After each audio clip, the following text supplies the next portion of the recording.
আসলে এখানে সাংবাদিক সামনে সব কথা বলা ঠিক কি ঠিক না আমি জানি না। আমি খুব স্পষ্টবাদী মানুষ। আর আমি ওই মুখে একটা আর ওই ভিতর তো আর একটা, এটা আমার মধ্যে নাই। রাজনীতিবিদদের হয়তো বিভিন্ন সময় মানুষ বিভিন্নভাবে মূল্যায়ন করে। আমি খুব স্ট্রেট ফরওয়ার্ড মানুষ, এর জন্য আমার অনেক সময় মানুষ অসন্তুষ্ট হয়, অনেকে আমার প্রতি খুশি হয়, কারণ মানুষের সাথে আমি অভিনয় করতে পারি না। রাজনীতিবিদরা ভালো অভিনেতা আর ভালো অভিনয় করতে পারে, এটাই হচ্ছে রাজনীতির একটা কৌশল বা যেটা বলেন। আমি এই কৌশলের মধ্যে না, আমি খুব straight for yes or no.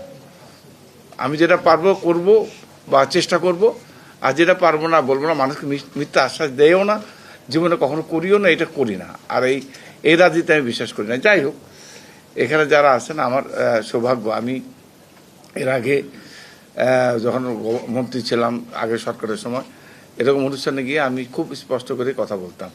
তো ধরেন, আমি যেটা বলতে চাই, ক্ষমতা তো চিরস্থায়ী না, আমি যেটা বলেছি এটা ক্ষণস্থায়ী। আল্লাহ তাআলা এই কোরআন শরীফে উল্লেখ করে দিয়েছেন, ক্ষমতা দেওয়ার মালিক আল্লাহ, ক্ষমতা কেড়ে নেওয়ার মালিকও আল্লাহ। সম্মান দেওয়ার মালিক আল্লাহ, সম্মান কেড়ে নেওয়ার মালিকও আল্লাহ। উনি সর্বময় ক্ষমতার অধিকারী।